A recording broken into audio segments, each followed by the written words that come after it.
السلام عليكم ورحمة الله وبركاته. قالي قهدارا رسول أكرم عليه الصلاة والسلام روجكي دنوا مجلس دا نوا صحابة دار نشتبو قو والله إيمان نهانية، والله إيمان نهانية، والله إيمان باوري نهانية. صحابة زفتر سيان مانا حيرتي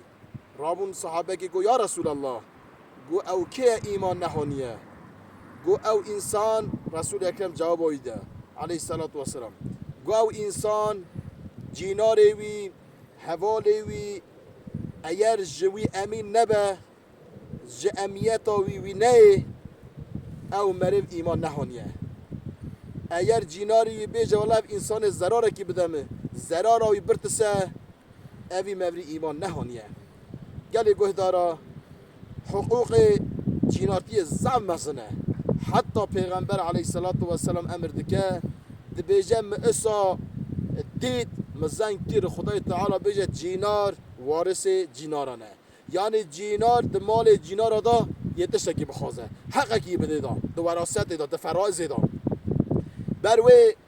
دو مسلمان جیناری هفن گره زب هف امین بن ایرو دناوا مدا او امیت هیه نخیر جینار امیت خود جینار ناینه ام ها بیجن مروک مال خود که هره و دری خود نگره در گوما خود نگره در جیم دیسکا خود نگره در مال خود نگره هر ده روزا ببینه جیکی عجبا انسان هر بکنه مال وی دزیه بکن بله هنه اوه چند دزیه دکه مال خلقه دزنجی که نه زار مسلمانانه بروی کس امین نینه سر جیناری خود بروی رسول اکرم بجه اصحاب کرام امیت آبرا و هفدی اسا امیت کی برا وکی چا برا امیت آخ برایت دینه گرچه ایرو اوجی نمایه برا امیت برا ناینه اگر اف توپلوم ها دوام بکه یه به سبب حلاکتی ورن امپراتیکی چا پیغمبر امر کریه خوده برتسن